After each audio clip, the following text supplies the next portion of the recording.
लिए थे। और शिप के इन्वेंशन से क्या हुआ था, अब शिप को अगर इन्वेंट किया है तो ऑब्वियस सी बात है उसको रख के बैठेंगे तो है नहीं, उसका यूज़ करके डिफरेंट पार्ट्स ऑफ जो वर्ल्ड है वहाँ पे जाएंगे, उनको एक्सप्लोर करेंगे और इस एक्सप्लोरेशन की जर्नी में उन्होंने ट्रेड करना शुरू कर दिया। ठीक है, अगर बात करें यूरोपियंस में तो यहाँ पे ट्रीटी होती है, treaty of Tordesillas with respect to what, with respect to this thing कि भाई कौन कहाँ पे ट्रेड करेगा, बिकॉज हर किसी को ट्रेड करना था, हर एक यूरोपियन पावर को ट्रेड करना था। नाउ अब कौन कहाँ पे करेगा इसको लेकर उन्होंने क्लियर कट एक ट्रीटी साइन कर ली। स्पेन और पोर्चुगल ये मेनली दो लीडिंग पावर्स थे अगर हम बात करें, मेन दो लीडिंग यूरोपियन पावर थे जिनको की एक तरीके से सी एक्सप्लोरेशन करना था, ट्रेड करना था। तो इन लोगों ने 1494 में एक famous treaty of Tordesillas sign करी, which aim to resolve the conflicts over the newly discovered lands by dividing the world into two spheres of influence, यानी वर्ल्ड को दो हिस्सों में एक तरीके से डिवाइड कर लिया। The treaty established demarcation line with lands belonging to the east, with the lands to the east belonging to the Portugal, यानी कि ये पर्टिकुलर जो लाइन है इसके ईस्ट में जितना पार्ट है वो पोर्चुगल का हो जाएगा। ठीक है, एंड इसके जो वेस्ट में जो पार्ट है वो स्पेन का हो जाएगा।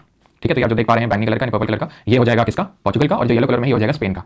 राइट सर, ये तो सर ईस्ट साइड में भैया धरती गोल होती है, ज्योग्राफी से पहले हम लोग पढ़ के आ रहे हैं। ठीक है, तो आपको पता होना चाहिए ये और ये आपस में कनेक्टेड है, तो एक्चुअल में इसका वेस्ट ही हुआ। ठीक है, तो treaty of Tordesillas 1494 Spain Portugal, not that much important but थोड़ा सा ध्यान रखना है। ओके, अब यहाँ पे ट्रेड वगैरह शुरू होता है। हमारे मुद्दे की बात है, हमारे मुद्दे की बात ये है कि इंडिया में सबसे पहले कौन आता है, इंडिया में कौन रूल करना शुरू करता है, हमारे मुद्दे की बात ये है।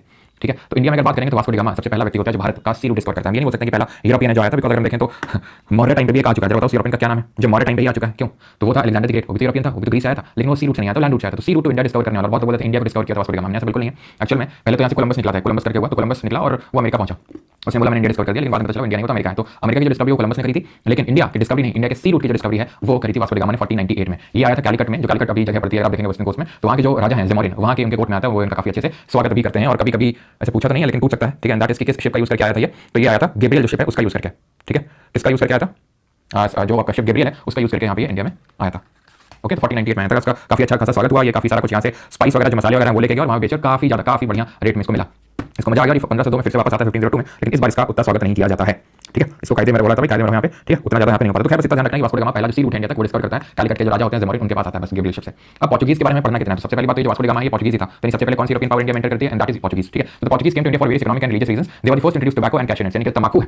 ठीक है, और जो कैशू नट्स यानी काजू है वो यही थे पहले, जो सबसे पहले टोबैको और कैशू नट्स से इंडिया लेके आए थे। ठीक है, they were also the first to come and last to go, यानी सबसे पहले यही आए थे भारत में, सबसे आखिर में भी यही गए थे। हम आखिर में जब पढ़ेंगे तो 1961 में पॉलिटी में सर मैंने आपको बताया भी होगा 1961 में ऑपरेशन विजय चलाया जाता है। ठीक है, और गोवा से इन लोगों को भगाया जाता है पुलिस यूज करके। ठीक है, 1498 में आते हैं सबसे पहले, 1961 में सबसे आखिर में जाते भी यही पोर्चुगीज फ्रॉम गोवा इनको भगाया जाता है। ठीक ना, अब यहाँ पे हमें तीन पोर्चुगीज गवर्नर जनरल्स के बारे में पढ़ना है, बस तीन के बारे में पढ़ना और ज्यादा इधर उधर कुछ नहीं देखना। फ्रांसिसो डी अल्मीडा, क्योंकि ये जो टॉपिक है ना ये अपने आप में बहुत बड़ा टॉपिक है, ये सिंगल टॉपिक है। यहाँ पे मैं तो पढ़ाने वाला हूँ एडवेंट ऑफ यूरोपियंस और एक्सपेंशन ऑफ ब्रिटिशर्स, जहाँ पे ब्रिटिशर्स में बहुत सारे वॉर्स लड़े, चाहे मैसूर की बात करें, चाहे कार्नाटिक की बात करें, मराठा वाला तो हम पहले देख चुके हैं मराठा वाले टॉपिक में, लेकिन जो बाकी है प्लासी है, बक्सर है, ये सारे आज हम देखेंगे। ठीक है, तो अगर मैं देखूँ तो इस पर्टिकुलर पूरे टॉपिक को दो पार्ट में डिवाइड भी मैं कर सकता हूं, दैट वुड हैव बीन कि भाई एक में मैं एडवेंट ऑफ यूरोपियंस पढ़ा था और दूसरे में वॉर्स पढ़ा था, लेकिन आपके एग्जाम पर्सपेक्टिव से अगर बात करूं तो उतना ज्यादा हमें डीप डिव करने की जरूरत नहीं है, खासकर एडवेंट ऑफ यूरोपियन वाला टॉपिक है वहां पे। तो स्ट्रेट फॉरवर्ड जो हमारे इंपॉर्टेंट है वो हम यहाँ पे देखेंगे। तो फ्रांसिसो डी अल्मीडा जो होता है पहला पोर्चुगीज वाइसरॉय होता है इंडिया में, और ये एक ब्लू वाटर पॉलिसी लाता है। What is this blue water policy, also known as cartaz system, ये it was a trade licensing system that allowed the Portuguese to control trade in Indian Ocean. तो जो ये इंडियन ओशन है mainly इसमें trade control करने लगे, कैसे control करने लगे, तो जो भी शिप्स पास होती थी, जो भी जहाज यहाँ से निकलते थे, उनसे ये पर्टिकुलर टैक्स या फिर एक तरीके से हफ्ता वसूल करते थे। ठीक है, कौन, ये पोर्चुगीज। किसने पॉलिसी लेकर, फ्रांसिसो डी अल्मीडा। क्यों, क्योंकि जो अरब थे इनको ट्रेड नहीं करने दे रहे थे लैंड रूट के थ्रू, क्योंकि लैंड रूट के थ्रू का ट्रेड ब्लॉक हो गया था। तो इस वजह से शिप्स की डिस्कवरी के बाद ये बहुत इंपॉर्टेंट हो गया था कि यहाँ पर पानी के थ्रू यानी कि सी रूट ढूंढे जाएं, और फिर इन्हीं को ही काइंड ऑफ पनिश करने के लिए इन लोगों ने यहाँ पे एक तरीके से ब्लू वाटर पॉलिसी लेके आए थे कि अगर यहाँ से पास होगा आपका शिप तो आपको हमें फीस देनी पड़ेगी, नहीं तो आपके शिप को डुबा दिया जाएगा। ठीक है, एक तरीके का था कि भाई यहाँ के गुंडे हम, यहाँ के राजा हम। ठीक है, तो अल्मीडा ये पॉलिसी लेके आया था ब्लू वाटर पॉलिसी। देन आता है अल्ब्रिक। अल्ब्रिक को जो है वन ऑफ दी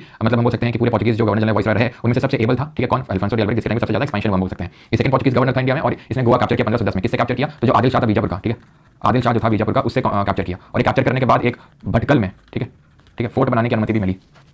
ठीक है, किसके द्वारा दिया गया था, किसके द्वारा ये अनुमति दी गई थी कि फोर्ट बना सकता है भटकल में, कौन थे विजयनगर एम्पायर के, कमेंट करके जल्दी बताइए, हम पहले देख चुके हैं। और ये पहला था जिसने सती अबॉलिश करी, और इन लोगों का जो मेन ऑब्जेक्टिव था सती अबॉलिश करने का वो ये नहीं था कि हम रिफॉर्म लाएं और कितना बेकार हो रहा है वुमेन के साथ। मेन इनका ये था कि जो वुमेन सती करने जा रही हैं उनको पकड़ के काइंड ऑफ हम उनकी शादी पोर्चुगीज से करवा देंगे, और पोर्चुगीज से करवा देंगे तो एक तरीके से जो काइंड ऑफ नस्ल पैदा होंगी या फिर जो बच्चे पैदा होंगे वो एंग्लो काइंड ऑफ उनको क्रिश्चियनिटी में उनको तब्दील किया जा सकता है, वो एंग्लो काइंड ऑफ यूरोपियंस हो जाएंगे, जो कि अभी अगर आप गोवा में जाओ आज तो वहाँ पर आपको बहुत सारे क्रिश्चियंस मिलेंगे। ठीक है, ये स्केडियर is the correct answer, Krishnadeva Raya. ठीक है, तो यही कारण है कि गोवा में जाओगे तो बहुत पोर्चुगीज इन्फ्लुएंस वहाँ पे देखने को मिलता है। आप पांडिचेरी में जाओगे तो बहुत फ्रेंच इन्फ्लुएंस देखने को मिलता है, वो भी हम देखेंगे क्यों। ठीक है, क्यों, वैसे बात है ये यहाँ पर गोवा दमन दीव में इनका कब्जा था मिली किनका, पोर्चुगीज का, और वहाँ पे पांडिचेरी वगैरह में फ्रांसीसियों का था।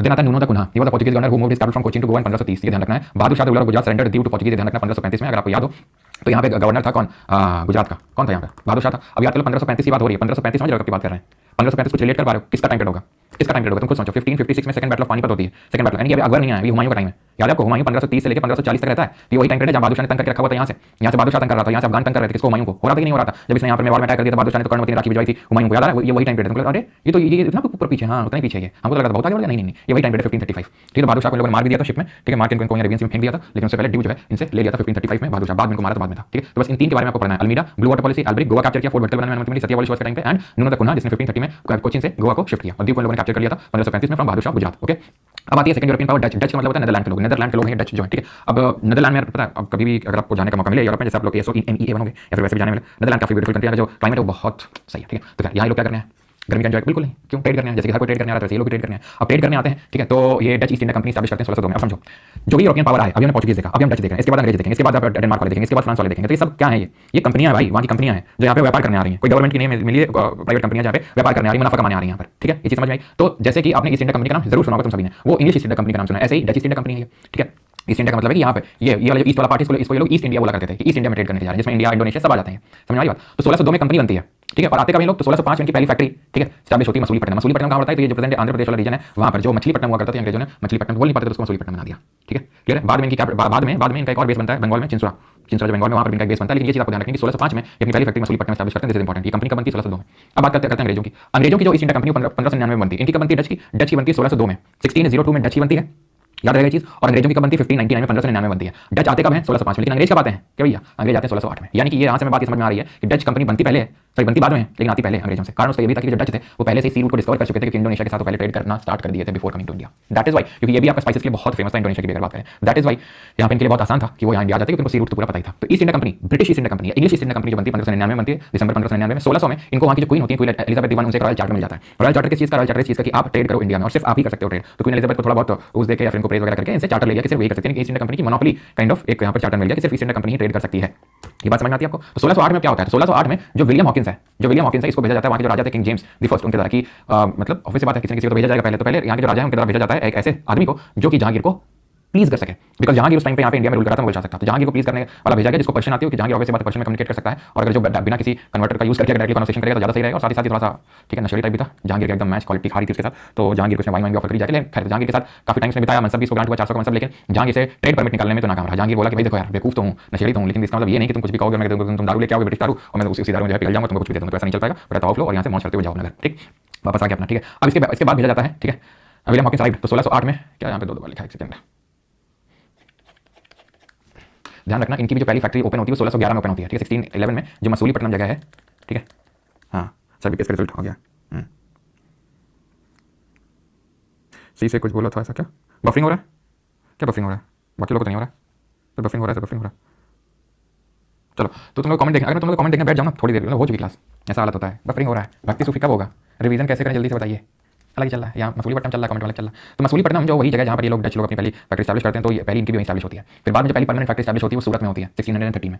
अभी ध्यान रखें ट्रेडिंग पास इनको ट्रेडिंग परमिट्स मिले नहीं है, ठीक है। और प्लीज क्लास में फोकस हो जाए, ठीक है। आप अगर करेंगे तो आपका डिस्टर्बेंस होगा, क्लास आज की काइंड ऑफ थोड़ी सी हल्की सी लंबी होगी, ठीक है। तो इसी वजह से अगर जितना फोकस रहेंगे उतना ज़्यादा सही हो जाएगा। लास्ट के टाइम में पता है भूख लग रही है, नहाने जाना है, टॉयलेट जाना है, करने लगता है। 1615 में अगर बात करेंगे सर थॉमस रो जो है, ये थॉमस रो विजिट करता है, इसको भेजा जाता है, ही बिकेम सक्सेसफुल। ये अपना शिप एक हेक्टर नाम का शिप होता है, उसको लेके आता है। अभी मैं बता रहा हूँ कि एक बार केबीसी में क्वेश्चन पूछा गया था, वो भी 5 करोड़ का, इसलिए बता रहा हूँ, ठीक है। तो हेक्टर शिप लेके आया था थॉमस रो विजिट जहांगीर का जो कोर्ट है to receive the trading right, उसको मिल जाता है, ठीक है, सक्सेसफुल हो जाता है, ठीक है। तो यहाँ तक रुक जाओ, ठीक। इंग्लिश यानी ब्रिटिश का हो गया। डेन्स आते हैं, डेन कौन है? डेनमार्क वाले। इनका तो कुछ पढ़ना ही नहीं है तुम्हें, समझ लो कुछ नहीं, मतलब नाम आते के लिए ट्रेड करने आते हैं और कब आए कब गया कुछ पता नहीं। तो बस एक फैक्टर बस याद रखना, सिर्फ और सिर्फ एक फैक्टर, वो है पहली फैक्ट्री की टैंक की बार में लगती है, बस। इसके अलावा तुम्हें कुछ भी याद नहीं रखना है। 1620 में 1668 में फ्रांसीसी सब आखिर में आते हैं, फ्रेंच आखिर में आते हैं, ठीक है। पहली फैक्ट्री बनाते हैं सूरत में, ठीक है। अब हम पता है क्या देखेंगे? एक्सपेंशन ब्रिटिशर्स, ठीक है, एक्सपेंशन ब्रिटिशर्स देखेंगे। तो आंखें बंद करो।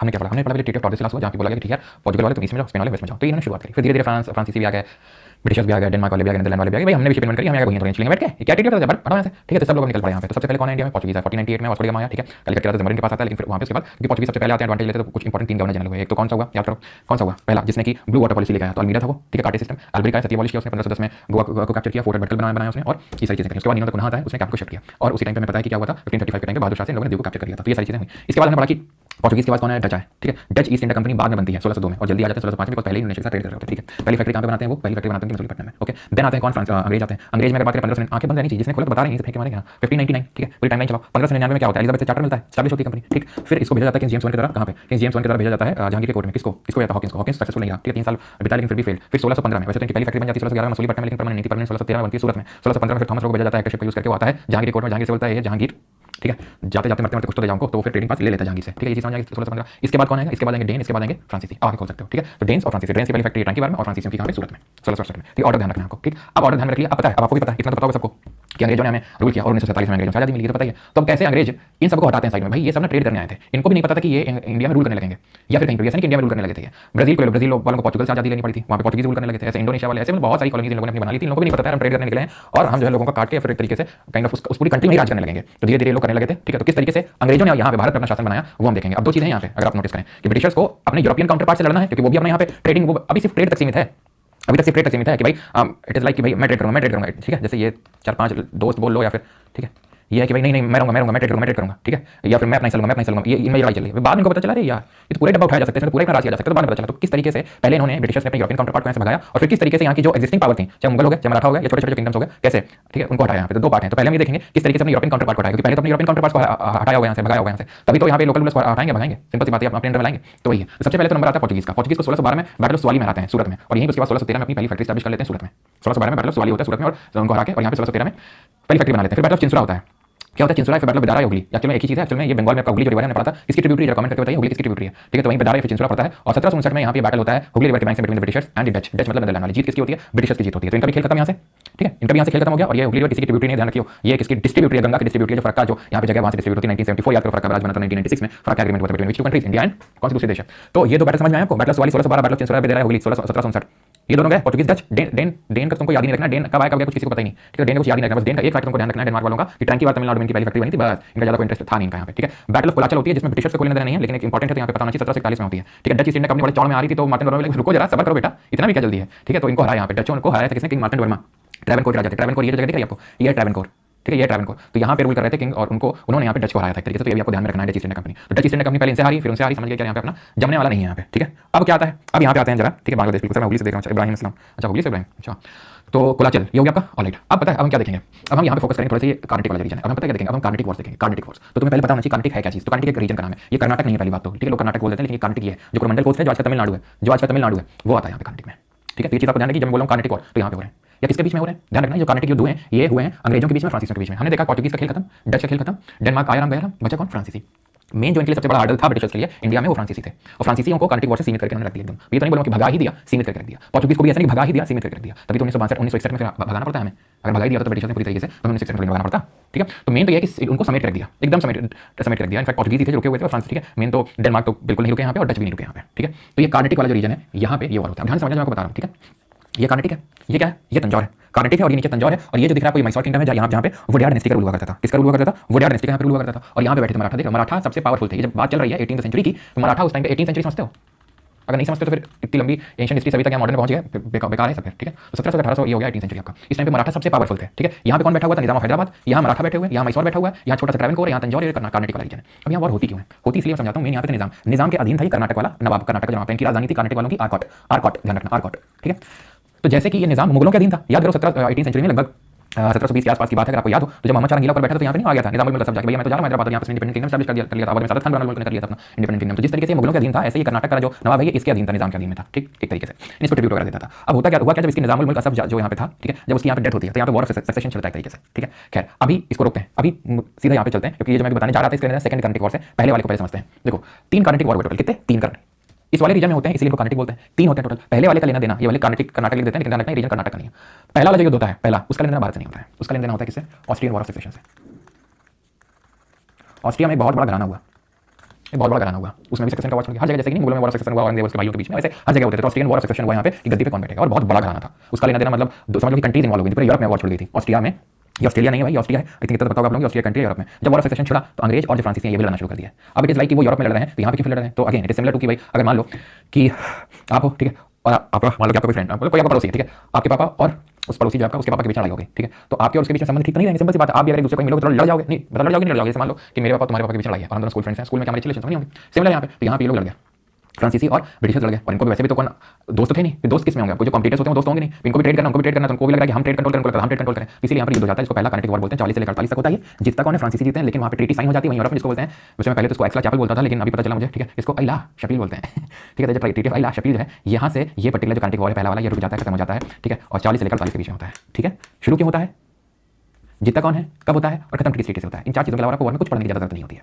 पेपर में नहीं से काम हो जाता है आपका। अब दूसरा वाला क्यों शुरू होता है वो समझो, ठीक है। दूसरा वाला क्यों शुरू होता है वो यहाँ पे आपको समझने की जरूरत है। अच्छा एक बैटल हुआ था यहाँ पर, मैं आपको बताना चाहूँगा, बैटल ऑफ अड्यार बोलते हैं उसको, जिसको बैटल ऑफ सेंट थोम के नाम से भी जाना जाता है, ठीक है, सेंट थोम के नाम से जानते हैं उसको। ये कब हुआ था, 1740। This battle was a part of Carnatic war. तो भैया मेरे कार्नेटिक वॉर हो रही है, छोटी छोटी अलग-अलग जो वॉर हो रही है, तो जो भी मैं बोल रहा था यहाँ पे वॉर ऑफ सक्सेशन हुई थी। शुरू क्यों हुआ था ये वॉर, ऑस्ट्रिया में जो वॉर ऑफ सक्सेशन हो रहा था उसकी वजह से। लेकिन यहाँ पे भी जैसे निजाम का सक्सेशन को लेकर था, तो यहाँ पे एक नवाब अनवरुद्दीन हुआ, ठीक है, नवाब अनवरुद्दीन हुआ सपोर्टेड बाय ब्रिटिशर्स। वो लड़े किससे, फ्रांसीसियों से। तुम समझो ऐसा है कि जैसे वॉर ऑफ सक्सेशन का मतलब क्या है, कोई मल्टीपल लोग गद्दी में बैठना चाहते हैं, एक तरह सक्सेशन का मतलब कि भाई जैसे शाहजहां के मरने के बाद कौन बैठना चाहता था, वो बोलता था शाहजहां की दारश को बैठेगा और बोलते यहाँ बैठेंगे, तो मेन तो वही दो थे उनके बीच में। तो वैसे ही यहाँ पे एक साइड ठीक है, एक तो आपका अनवरुद्दीन था, ठीक है, अनवरुद्दीन था एक साइड में आपका, और एक साइड था आपका चंदा साहिब, ठीक है। तो यहाँ पे अनवरुद्दीन है एक तरीके से, तो इनको वो चाहिए, तो इनका ये he was supported by Anwaruddin, was supported by Britishers, ठीक है। और एक साइड था फ्रांसीसी। जीत किसकी हुई थी यहाँ पे?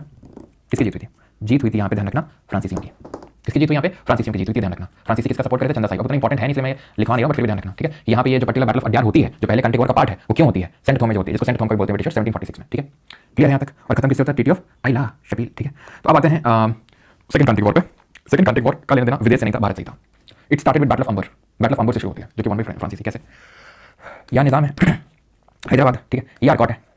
आरकॉट मतलब ये कर्नाटक वाला, ये जो मैं बता रहा था अनवरुद्दीन, ये आरकॉट वाला, यहाँ हैदराबाद वाले नहीं है। ये जो मैं अभी नाम लिख रहा था अनवरुद्दीन, अनवरुद्दीन चंदा साहिब, ये सब आरकॉट में मामला चल रहा था, हैदराबाद में नहीं। हैदराबाद में वॉर ऑफ सक्सेशन चल गया निजाम के मरने के बाद। एक साइड था मुजफ्फर जंग सपोर्टेड बाई फ्रांसीसी, ठीक है, वर्सेस नासिर जंग, ठीक है। तो इन्होंने ब्रिटिशर्स और फ्रांसीसी ने फायदा उठाया इसका। ब्रिटिशर्स ने सपोर्ट किया किसका? नासिर जंग का। मुजफ्फर जंग का सपोर्ट किसने किया? फ्रांसीसियों ने किया। जीत किसकी हुई? फ्रांसीसियों की हो गई। किसकी जीत होगी? फ्रांसीसियों की जीत होगी। तो बैटल ऑफ अंबर से शुरू हुआ और पौंडीचेरी से खत्म हुआ। ये ट्रीटी ऑफ आइला शपील, ठीक है। इंडिया में तो है नहीं, क्योंकि India is was not the root cause of origin of this war. यहाँ पे तो इंडिया था root cause of origin, Europe से तो लेना था नहीं, तो पौंडीचेरी में ट्रीटी हुई। दोनों में ही, ठीक है, दोनों में ही in both Carnatic wars French force was led by whom? It was led by Dupleix. He was a very able military commander, ठीक है, ये बहुत ही एबल था डुप्ले। लेकिन होता क्या है कि इसके अगेंस्ट में स्पेसिफिकली अगर मैं सेकंड बात करूं तो ब्रिटिश फोर्सेस को लीड कर रहा था। पहले वाले में तुमसे नहीं पूछेगा, बिकॉज़ पहले में 3-4 थे, उसमें क्लाइव भी था, ठीक है। तो दूसरे वाले में क्लाइव था। इसने हार नहीं मानी और जाके इसने ढाबा बोल दिया, आरकॉट पे बैठ गया भाई वहां पे, ठीक है। तो एक तरीके से जो जीत लिया था फ्रांसीसियों ने, ठीक है, बैटल ऑफ अंबर, ठीक है, फिर सेकंड कंट्री वॉर, उसमें आखिर में पलटवार कर दिया किसने? क्लाइव ने, ठीक। अब इसे होता क्या है कि फ्रांसीसी डुप्ले को वापस बुला लेते हैं कि तू ना फ्रांस आ जा। और ब्रिटिशर्स ने भी फ्रांसीसियों को लिख के बोल दिया कि यार ये ना, ये तुम्हारा डुप्ले ना, ये यहाँ पे गन मचाए हुए, यहाँ पे जब देखो लड़ाई रहता है, जबकि ऐसा था नहीं था, ठीक है। डुप्ले बहुत ही एबल मिलिट्री कमांडर था। इन्होंने वापस बुलाया, जब वापस बुलाया तो उसके बाद होती तीसरा कर्नाटक युद्ध। इसका लेना देना भी इंडिया से नहीं था, इसका लेना देना था किससे? 7 year Wars which were caused by Austrian war of succession. तो ऑस्ट्रियन वॉर ऑफ सक्सेशन के बाद, ठीक है, इनके बीच में 7 ईयर वॉर्स हुए थे। ये पहला जो विश्व युद्ध हुआ था 1914 में जो शुरू हुआ था, उससे पहले एक बहुत बड़ा मेजर वॉर था, ठीक है, काइंड ऑफ, जिसमें कि बहुत सारी कंट्रीज इन्वॉल्व थी। क्यों ये लड़ रही थी? क्योंकि इनकी बहुत सारी कॉलोनीज थी, ठीक है, इनकी बहुत सारी कॉलोनीज थी, तो उसको लेकर लड़ रहे थे। 1756 से लेकर 1763 तक लड़ी है। यूरोप में लड़े, अमेरिका में लड़े, अफ्रीका में लड़े, इंडिया में लड़े, जहां थे वहां लड़े। हुआ क्या? तो इसमें ऐसा था जैसे नहीं वर्ल्ड वॉर 1 और वर्ल्ड वॉर 2 में पड़ते हैं, एक साइड ये पावर, एक साइड ये पावर। वैसे ही एक साइड जैसे ब्रिटेन हो गया, पोर्चुगल हो गया, ठीक है, ये सब थे। दूसरी साइड फ्रांस हो गया, रशिया हो गया, स्वीडन हो गया, स्पेन हो गया, ये सब थे, ठीक है। तो इस तरीके से डिवाइडेड था, ओके। अब यहाँ पे इंडिया में एक जो मेजर बैटल होती है, इस पर्टिकुलर थर्ड कंट्री वॉर का जो हिस्सा थी 1760 में, वो थी आपकी वो बैटल ऑफ वंडी वॉश, जिसको वनवासी का युद्ध भी बोलते हैं, बिकॉज वनवासी बोलते हैं वहाँ के लोग, बाकी तो अंग्रेजों ने इसको वंडी वॉश कर दिया था, ठीक है। वनवासी वैसे तो कहाँ पड़ता है? प्रेजेंट तमिलनाडु में, ठीक है, प्रेजेंट तमिलनाडु में। और इसको जीत लिया था किसने? ब्रिटिशर्स ने। क्योंकि यहाँ पे मैं आपको बताऊं, डुप्ले नहीं रहा था, डुप्ले चला गया था। अभी कौन था यहाँ पे? अभी था लल्ली, काउंटे दी लल्ली था ये, ठीक है। काउंटे दी लल्ली फ्रेंच फोर्सेस को लीड कर रहा था, ब्रिटिश फोर्सेस को लीड कर रहा था आयरकूट, और आयरकूट ने कूट दिया लल्ली को, और ये एंड होता है ट्रीटी ऑफ पेरिस से।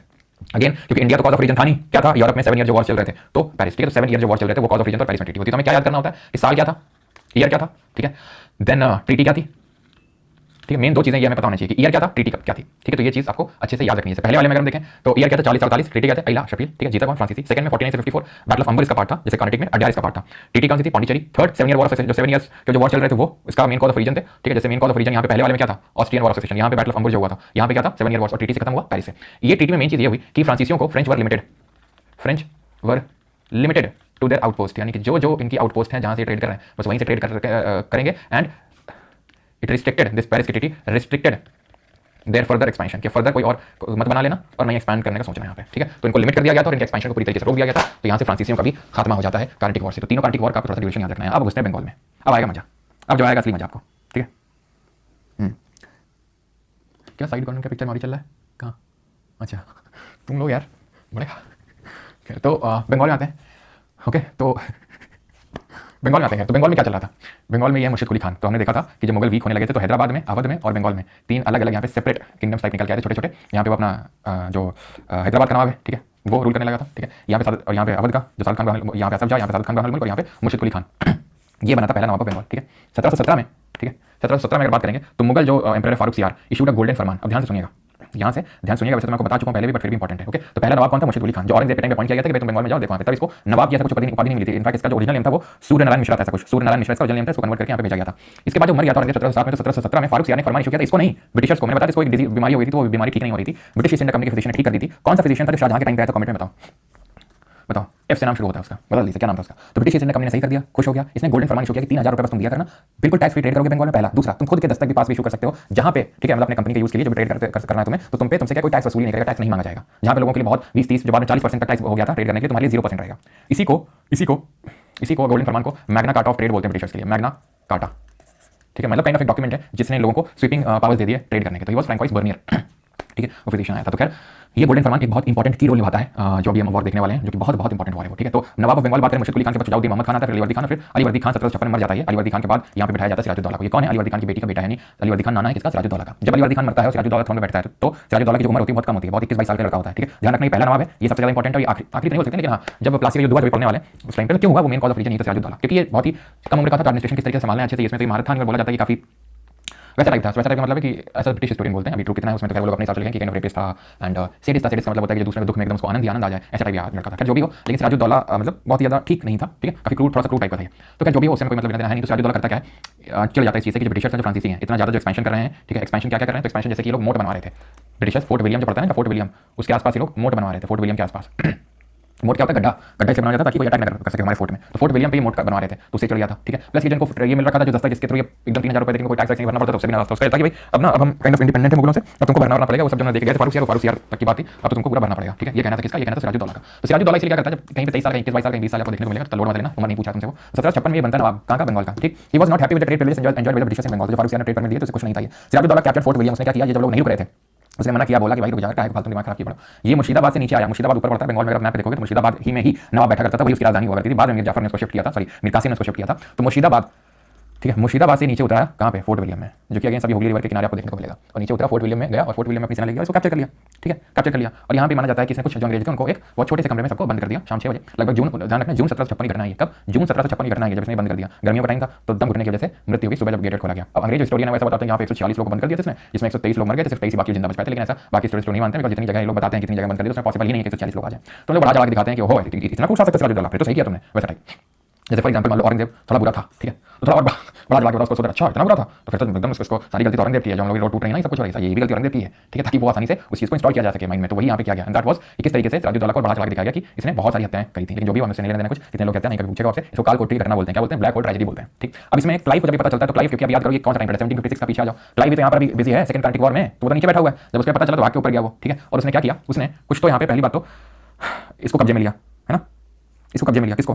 Magna carta. मतलब मैग्ना कार्टा एक तरीके का डॉक्यूमेंट होता है जैसे कि, ठीक है, तो सबसे पहले मैग्ना कार्टा एक तरीके का डॉक्यूमेंट जो दिया गया था अंग्रेजों के द्वारा, वहाँ पे अंग्रेजी हुकूमत के द्वारा वहाँ के अमीर लोगों को कि भाई तुम लो और तुमको कुछ नहीं करना है। ठीक है, तुमको कुछ नहीं करना है। ओके, फेटमैन में तो सेकंड वाला ब्रिटिशर्स कहाँ पे उसका बोल रहा है सेकंड वाला, ये कर्नाटक वाला बैटल ऑफ ये अंबर वाले का, तो उसमें करेक्ट कर लेना। मेनली तो पहले फ्रांसीसी जीते थे, बाद में जाके बाद में ब्रिटिशर्स के पश्चिम हो गया था, आर्कोट कैप्चर कर लिए थे वो। ठीक है, लेकिन अंबर में तो फ्रांसीसी जीते थे। ठीक है, तो बैटल ऑफ अभी बैटल ऑफ प्लासी तो रॉबर्ट क्लाइव गया, कैप्चर किया। ठीक है, इन लोगों के बीच में थोड़ी बड़ी मोटिवेट हुई और यहाँ पे ट्रीटी होती है अलीनगर की 1757। अलीनगर जो आज का कलकत्ता है उसको अलीनगर बोलते थे पहले, खासकर जो नवाब होते थे यहाँ पे बंगाल को अलीनगर बोला करते थे इसको। 1757 में यहाँ पे ट्रीटी होती है सिराजुद्दौला ब्रिटिशर्स के बीच में।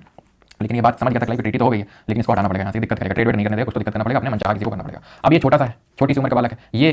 ठीक है, 50-55-60 साल का बूढ़ा होने को आ रहा है कौन? मीर जाफर। जब मीर जाफर को लगता है ये इतना क्रूड है, पहली बात तो छोटा सा लड़का है, मैं ये अलीवर्दी खान का दामाद था वैसे। ठीक है, तो ये जो है इसको गद्दी में बैठना था, ये रॉबर्ट क्लाइव ने इसकी इधर हम समझ गया था, तो तुम्हारी शक्ल में देख के लग रहा है कि जो है नवाब बनने की तुम्हें पूरी खूबी है, कहाँ लड़के को बैठा लो।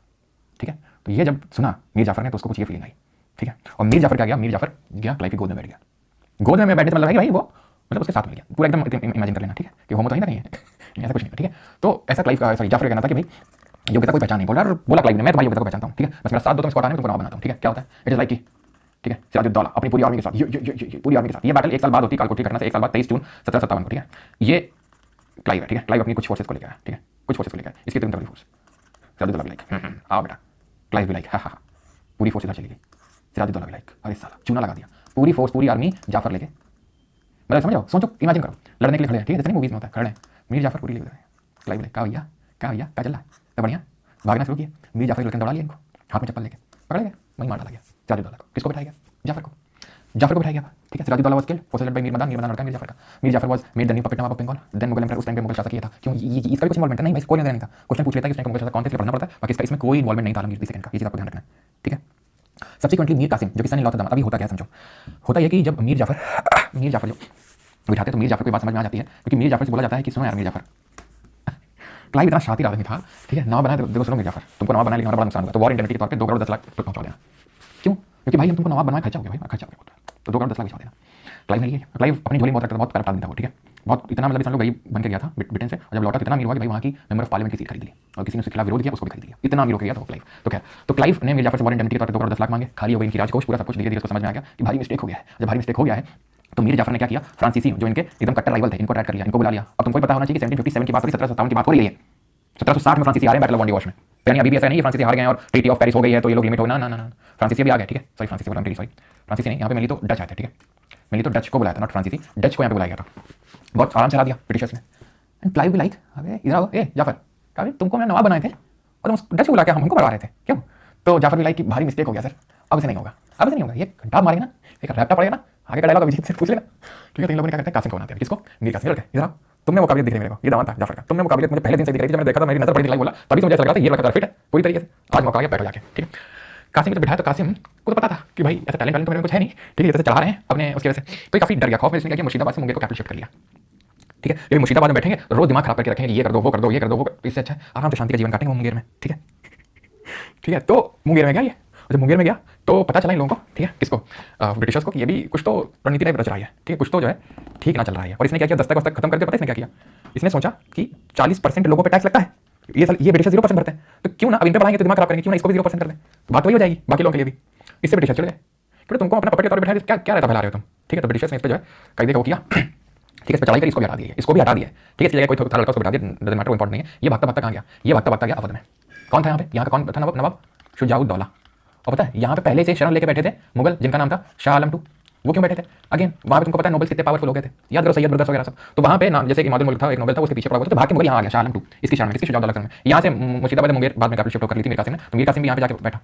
तो मीर कासिम गया, कहा यार शाह आलम तुम भी फाइट हो गया, अच्छा चलो शाम की मीटिंग हुई, हमारा भी भगा दिया, बताओ, ये भी लाइक यार हाँ नहीं बुरा तो हुआ तुम्हारा, शाह आलम बेटा हमको वहाँ से भगा दिया गया और ब्रिटिशर्स भी काफी ठीक नहीं है, तो चलो ऐसा करते हैं एक लड़ाई लड़ लेते हैं, ठीक है। तो उन्होंने 3 वाली बाहर की थी, उनको लगा कि वो अजय देवगन का डायलॉग है ना, जब मिल बैठेंगे 3 या टाइम, तो देखा 3 लोग भी हैं, मजा आ जाएगा एकदम। तो शाम के जोश में सुबह ये लोग चले जाते हैं, ठीक है, जब जाते हैं, ठीक है, तो जब जाते हैं यहाँ पे तो British forces led by Hector Munro, ध्यान रखिए क्लाइव नहीं, क्लाइव तो अपना भैया बोरिया बस्तर बांध के 3-4 शिप्स में, ठीक है, आवाज़ें कहाँ से आ रही है, ठीक है, तो 3-4 शिप्स में एकदम बोरिया बिस्तर बांध के कायदे का माल भर के चला गया इंग्लैंड, मस्त जीवन जी रहा है अपना यहाँ पे, ठीक है। क्लाइव नहीं है, क्योंकि बात कब की हो रही है, बात हो रही है 1764 की, कब की बात कर रहे हैं, 1764 की। हेक्टर मनरो यहाँ से ब्रिटिश फोर्सेस लेके गया और ये तीनों इधर से आए।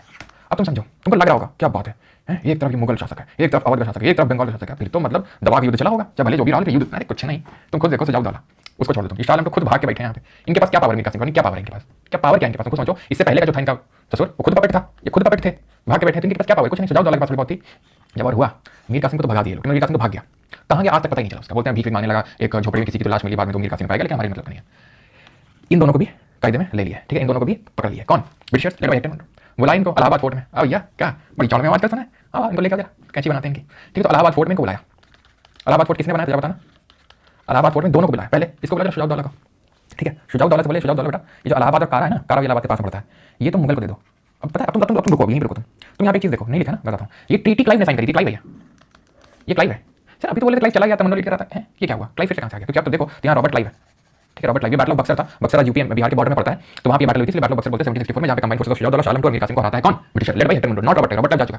तब हेक्टर मनरो चिट्ठी लिखता है रॉबर्ट क्लाइव को, क्लाइव यार जीत तो लिया है हम लोग, हमें खुद इतना यकीन नहीं हो रहा है कि मेरी सिलेक्शन हो गई है, कि हम इतना सब जीत गए, कि हमने बंगाल अवध और मुगल सबको हरा डाला है, यानी कि पूरा सब हमारे कंट्रोल में आ गया, तो करें क्या। जैसे होता है ना कि यकीन नहीं था लेकिन 3 फॉर्म भरे, 3 सिलेक्शन हो गया, रेलवे में सिलेक्शन हो गया, एसएससी में सिलेक्शन हो गया और एक स्टेट एग्जाम भी उसमें सिलेक्शन हो गया। अब समझ में नहीं आ रहा, तो तुम जल्दी से फोन लगाते हो दोस्त को ताकि उसको जला भी दे और पूछ भी ले कि भाई ये 3 सिलेक्शन हो गया है, बताओ क्या करें, तो पहले तो उसकी जलेगी, ठीक है, लेकिन तुम्हें कांग्रेचुलेट भी करेगा, ऐसे करेगा कांग्रेचुलेट एकदम, वो भी खुश है तुम्हारी खुशी, लेकिन ऐसा होता नहीं, ठीक है। तो ऐसे ही हेक्टर मनरो ने चिट्ठी भेजा ब्रिटेन में कि क्लाइव की जरूरत है, क्लाइव को बोल दो कि आ जाएंगे, हम तो ठहरे ब्रिटिश कमांडर, मतलब कैंडल लड़ने में तुम्हारी योग्यता, लेकिन इतना तुम जीत रही है, खुद समझ नहीं आ रहा कि हम क्या इनके साथ कैसा क्या करें, ठीक है। तो क्लाइव इसमें चतुर आदमी था, क्लाइव आराम से आता है यहाँ पर, क्लाइव साइन करता है इलाहाबाद की ट्रीटी, इलाहाबाद के फोर्ट में, ठीक है, जो अकबर बनाते हैं 1585 में, ओके। तो पहले तो इसके साथ साइन करता है अवध का जो नवाब था उसके साथ, बोलता है देखो तुमने तो ये राइट फैलाया हो ना, तुम ये 50 लाख रुपए निकाल देना कायदे से वॉर इंडेंटिटी के तौर पे, यानी कि जो तुमने खर्चा करवाया हमारे स्वामी खर्चा हुआ वो तुम भरोगे, और जो इलाहाबाद का है शाह आलम II को दे दो। अब इसने किया कि वो भी देखेंगे लाइव ने, और जो शाह आलम II है जो मुगल शासक है उस टाइम के, जो बैटल ऑफ बक्सर में वो भी थे, आपको पता है, ठीक है। तो इनको भी फिर बाद में आ जाओ तुम आ जाओ यहाँ पे, ठीक है। तो ये जो इलाहाबाद हमारे अंदर में रहेगा, इलाहाबाद ये तुमको हम दिलवा दिए किससे, अवध के नवाब से, लेकिन हमारे प्रोटेक्शन में तुम यहाँ बैठो, तुम दिल्ली में तुम यहीं आराम से बैठो, तुम लो लेने की बात नहीं है, यहीं आराम से इलाहाबाद के फोर्ट में बढ़िया त्रिवेणी घाट में आगे रोज जाके डुबकी मारा करो, आप धुलो अपने आराम से, कोई दिक्कत वाली बात नहीं है, ठीक है। और यहीं पे अपने बड़े हनुमान जी वहाँ पे जाकर पूजा करने तो भी कर सकते हो, आराम से रहो, कोई दिक्कत वाली बात नहीं, ठीक है। तो दीवानी जो है revenue rights of Bengal Bihar और Orissa was given to East India Company, मतलब देखो 2 फंक्शंस होते हैं, ये बंगाल और बिहार और उड़ीसा के क्या ले लिया, ये ले लिया दीवानी, किससे लिया, मुगल से, क्योंकि तुम समझो जो बंगाल का नवाब है वो तो इनकी पॉकेट में पड़ा हुआ है ब्रिटिशर्स की। तुम देखो मीर जाफर को हटाया, फिर मीर कासिम को बनाया, फिर मीर कासिम को हटा के फिर मीर जाफर को बना दिया कि मीर जाफर तुम ठीक थे यार, तुम ठीक थे, तुम्हारा तो उतने भी नहीं थे, तुम्हारा दामाद था, तुम आ जाओ, फिर वो मर जाता है तो फिर 2 छोटे छोटे लड़के उनको बिठाते हैं, मतलब उनकी पॉकेट में। तो मेन जो ट्रीटी करनी थी, डील करनी थी ब्रिटिशर्स को मुगल से करनी थी, तो बंगाल बिहार और उड़ीसा के दीवानी राइट्स लेके, दीवानी का मतलब राइट टू रेवेन्यू कि पैसा हम कलेक्ट करेंगे, और जो निजामत फंक्शंस हैं यानी पूरा एडमिनिस्ट्रेशन देखना, पूरा प्रशासन संभालना, पूरा मिलिट्री जुडिशियल फंक्शन देखना, वो तुम करना, समझो, वो हम कर लेंगे, ठीक है, ठीक है। 26 लाख रुपए तुम्हें दे दिया करेंगे, 26 लाख रुपए हम तुम्हें दे दिया करेंगे, 26 लाख रुपीस, ठीक है। और निजामत फंक्शन एक तरीके से तुम देख लेना, ठीक है, एंड ओवर मतलब 53 लाख में 53 लाख रुपए काइंड ऑफ, ठीक है, 53 लाख में 53 लाख रुपए देंगे और उसमें तुम निजामत फंक्शन देख लेना 53 लाख रुपीस में, ठीक है। बाद में इसको और कम कर दिया गया था पैसे को, जो कि एडमिनिस्ट्रेशन के लिए चाहिए होता है, जिसकी वजह से हुआ ये था कि बाद में बहुत ज्यादा क्राइसिस हो गई थी, वो भी हम देखेंगे, यानी कि बहुत ज्यादा फेमाइन आ गया था बंगाल में। इसके बाद अकाल की वजह से, डॉट की वजह से प्रशासन के लिए पैसा मिलता नहीं था, तो बहुत 1/3 लोग मर गए थे, सिर्फ समझ लो, ठीक है। तो उसके बाद यही बोला जाता है कि दीवानी और निजामत फंक्शन जो है अलग अलग कर दिए गए, इसी को बोलते हैं डुअल कंट्रोल या डुअल गवर्नमेंट इन बंगाल, जो कि कौन शुरू करता है, रॉबर्ट क्लाइव शुरू करता है, क्योंकि वही तो ट्रीटी साइन करता है। हेक्टर मुंडो ब्रिटिश फोर्सेस को लीड कर रहा था बक्सर के युद्ध में, लेकिन ट्रीटी कौन साइन करता है? इलाहाबाद की ट्रीटी, ये जो आप ट्रीटी देख रही है इलाहाबाद की संधि, ठीक है, ये इलाहाबाद की ट्रीटी कब साइन होती है? 1765 में। बैटल कब होता है? वो 1764 में, क्योंकि क्लाइव ऐसा तो है नहीं कि क्लाइव फ्लाइट लेगा सुबह की और रात को आ जाएगा यहाँ पे इंडिया में, फ्लाइट तो चलती नहीं थी, तो शिप से ही आएगा ना, तो समुद्र से इतनी जल्दी तो आ नहीं जाता, तो लगभग इसको काफी टाइम लग गया था, 5-6 महीने, तो 65 में होती है। फिर इसी डुअल गवर्नमेंट को 72 में खत्म किया था वॉरेन हेस्टिंग्स ने, क्योंकि वहाँ पे बहुत ज्यादा प्रेशर बढ़ रहा था इन पे, ठीक है। ब्रिटिश ईस्ट इंडिया कंपनी भी क्या कर रहे हो, यहाँ पे लोग मर रहे हैं, तुम क्या कर रहे हो, क्योंकि वहाँ पे भी इनके कंपटीटर्स थे, like for example British east India company थी, तो बाकी जो कंपनी है वो बोल रही थी, वो प्रेशर बनाती थी ना, कुछ भी होता था, कुछ भी ईस्ट इंडिया कंपनी करती थी तो लोग प्रेशर बनाती थी, तो ईस्ट इंडिया कंपनी कैसे बेकार कर रही है, हमको भी दो, हमको भी ट्रेड करने को दो। तो इसी वजह से 1773 से, मुझे मैंने एक लेक्चर डाला था हिस्टोरिकल बैकग्राउंड वाला, तो वहाँ पे हम देखते हैं कि किस तरीके से पहला रेगुलेटिंग एक्ट आता है 1773 में, जहाँ पे ब्रिटिश ईस्ट इंडिया कंपनी के अफेयर्स को रेगुलेट करने के लिए ब्रिटेन की पार्लियामेंट में एक्ट पास किया जाता है, क्योंकि वहाँ पे इतना प्रेशर बनने लगा था कि आपने एक ही कंपनी को पूरे अधिकार दे रखे और उसने वहाँ पर गंद मचाई, कुछ भी वो करती थी कंपनी, तो बाकी के जो कंपटीटर होते थे वो प्रेशर बनाना शुरू कर देते थे पॉलिटिशियंस पे, ठीक है। तो और वहाँ पे फ्रीडम ऑफ प्रेस भी होती थी उस टाइम पे, तो प्रेस में भी खूब मैटर होता था। तो वॉरेन हेस्टिंग्स ने क्या किया, वॉरेन हेस्टिंग्स ने निजामत फंक्शंस भी अपने ही कंट्रोल में ले लिए, तो जो डुअल गवर्नमेंट बंगाल में शुरू करने का काम क्लाइव ने किया था, खत्म करने का काम 1772 में वॉरेन हेस्टिंग्स ने किया। Allahabad treaty for 7 years and was ended by Warren Hastings in 1772। Clear है यहाँ पे सभी को? ये दो जो बैटल्स हैं बहुत इंपॉर्टेंट है, क्योंकि यहीं से ही आप समझ लो कि ब्रिटिशर्स की एक तरीके से पोजीशन बहुत ही फर्म हो गई थी यहाँ पे, खासकर बैटल ऑफ प्लासी से, क्योंकि आप समझो जो बंगाल है वो बहुत ही फर्टाइल रिच रीजन है, बहुत फर्टाइल, मतलब one of the most fertile reason है पूरे वर्ल्ड में बंगाल का अगर बात करें, बिकॉज़ आप देखो तो गंगा ब्रह्मपुत्र सब यहाँ पे रिवर्स आ रही हैं, ओके, वैसे मिली तो गंगा वहाँ पे ब्रह्मपुत्र बांग्लादेश के थ्रू जाती है, लेकिन ये चीज आपको समझने की जरूरत है, बहुत फर्टाइल है और बहुत ज्यादा वहाँ से रेवेन्यू आता था, और इसी वजह से ये बहुत इंपॉर्टेंट माना जाता है बैटल ऑफ प्लासी, ठीक है। ठीक है, ऑलराइट, ठीक है। अब आएंगे मैसूर में, कि मैसूर में क्या हो रहा था, what was happening in Mysore. Sir कोई इंडियन बाहर एक्सपेडिशन नहीं किया था क्या? नहीं, बिल्कुल नहीं किया था। यस राज टेबल, अच्छा मुंगेर से आप, ओके। सर मराठा भी तो वो कहाँ गए, वो तुम्हारी यादों में चले गए बस, बेटा आया करो क्लास में डेली, कहाँ गए? इतनी कभी गुस्सा लगती है ना। अब जब तुमको पता है कि मैंने पिछली क्लास नहीं ली है, तो एक बार थोड़ा सा चेक भी कर लूँ, अपने दोस्त से पूछ लूँ किसी से कि भाई यार वो सर ने पढ़ा दिया था क्या, उसी में आएंगे बैठा नहीं, वो कहाँ गया, बताओ जल्दी बताओ, कहाँ गया वो, पढ़ा के नहीं गया, जब खुद को पता है कि मैं आया नहीं पिछले लेक्चर में।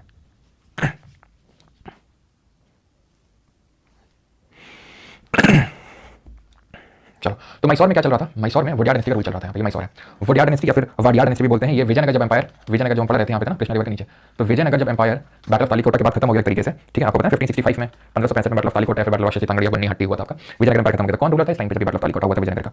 तो यहीं पे ही हिंदू रूलर जो है, जो वडियार्स होते हैं, अपनी मैसूर में अपनी एक टेरिटरी बनाते हैं यहाँ पे, और ये जो डायनेस्टी है पीक में पहुंचती है चिक्का देवराज के टाइम पे, चिक्का देवराज के टाइम पे एकदम पीक पे पहुंचती है, पीक पे तो पहुंचती है, लेकिन इसकी जो पोजीशन थी वो थोड़ी सी ऐसी थी कि हर साइड से ऑलमोस्ट अटैक होता था इस पर, यहाँ से मराठा अटैक कर रहा है, यहाँ से निजाम अटैक कर रहा है, यहाँ से वो कर्नाटक वाला अटैक हो रहा है, यहाँ से अगर यादव आपको वो जो ट्रैवनकोर वाला एरिया है वहाँ पे, इधर से ट्रैवनकोर है, इधर से वो कर्नाटक वाले आरकॉट वाले मार रहे हैं, आरकॉट जो आज का वेल्लोर, अगर आपने सुना वेल्लोर, वो तब का आरकॉट, ठीक है, यहाँ से निजाम मार रहे हैं और यहाँ से मराठा मार रहे हैं, सब मार रहे हैं यहाँ से, ठीक है। धीरे धीरे मतलब रेट तो चलती रहती है, हमें पता मराठा ब्रिगेड करते थे, 14 देशों के वसूलने के लिए करते नहीं करते थे, ठीक है।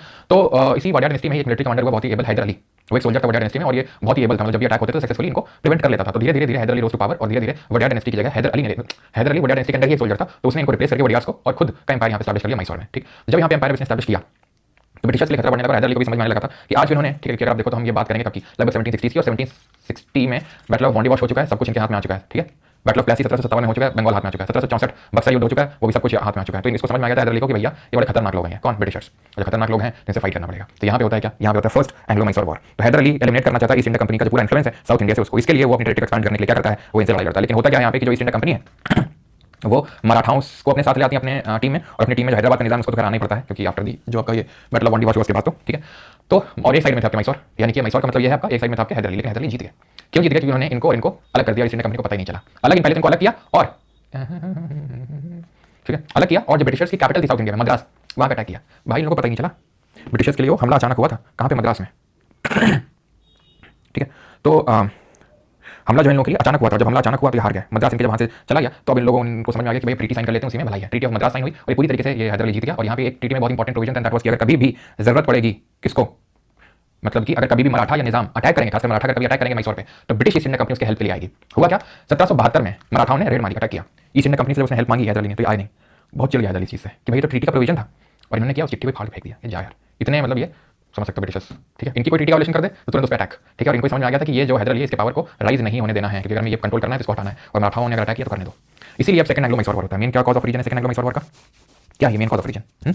मेन कॉज ऑफ रीजन है यहाँ पे द, ठीक है, जो इसने ट्रीटी वायलेशन किया, ठीक है। वैसे तो हैदर अली ने अपनी जो लॉस्ट टेरिटरी थी फ्रॉम मराठा वो तो कर ली, लेकिन उसने अब इनसे बदला लेने का सोचा, ठीक है, क्योंकि ईस्ट इंडिया कंपनी ने क्या किया था, माहे पे कब्जा कर लिया था। माहे कहाँ पड़ता है? यहाँ पे केरला, ठीक है, माहे पे कब्जा कर लिया था। क्यों कब्जा कर लिया था? क्योंकि 1776 में जो अमेरिकन वॉर ऑफ इंडिपेंडेंस चल रहा था उसमें, ठीक है, फ्रांसीसियों ने अंग्रेज को हरा दिया था। उतना इंपॉर्टेंट नहीं पर ध्यान रखना, ठीक है, माहे को कैप्चर कर लिया था ईस्ट इंडिया कंपनी ने। तो इसलिए उसने क्या किया, अभी 1780 में हैदर अली ने फिर से बैटल छेड़ दी, ठीक है, and Hyder Ali was defeated initially in the battle of Porto Novo 1781 में by British forces led by Eyre Coote, ठीक है, और इसी टाइम पीरियड पे ही डेथ हो जाती है किसकी, ध्यान रखना, इसमें तो मराठा और निजाम साथ में थे। सेकंड वाले में अगर हम बात करें, दूसरे वाले में अगर बात करेंगे तो हैदर अली ने मराठा और निजाम को अपने साइड में लाना चाहा, लेकिन ये लोग इनिशियली तो एग्री कर गए थे, लेकिन बाद में फिर ये लोग आए नहीं साथ में, हैदर अली को अकेले ही लड़ना पड़ा था, ठीक है। बैटल ऑफ पोर्तो नोवो होता है 1781 में, और ये आयरकुट यहाँ पे लीड कर रहा था ब्रिटिश फोर्सेस को। हैदर अली की कैंसर की वजह से डेथ हो जाती है, नेचुरल तरीके से, नहीं वॉर में डेथ होती है, बीच में डेथ हो जाती है इसकी। टीपू सुल्तान थ्रोन पे बैठता है, टीपू सुल्तान वॉर को आगे बढ़ा के रखता है after the death of his father Hyder Ali, और फिर मैंगलोर में कहीं संधि होती है और ये एक तरीके से काइंड ऑफ उसमें खत्म होता है, ड्रॉ में खत्म होता है। पहला वाला कौन जीता? मैसूर, हैदर अली जीते हैं। दूसरा वाला ड्रॉ में पूरा खत्म होता है, ड्रॉ इन द सेंस कि किसी की एज विक्ट्री नहीं है यहाँ पे, ठीक है, किसी की ऐसा डिसाइसिव विक्ट्री नहीं है यहाँ पे, ठीक है, तो मैंगलोर से खत्म हो गया। अब तीसरा होता है, तीसरा क्यों होता है? तीसरा इसलिए होता है कि जो टीपू सुल्तान है वो क्या करने लगता है, वो फ्रांसीसियों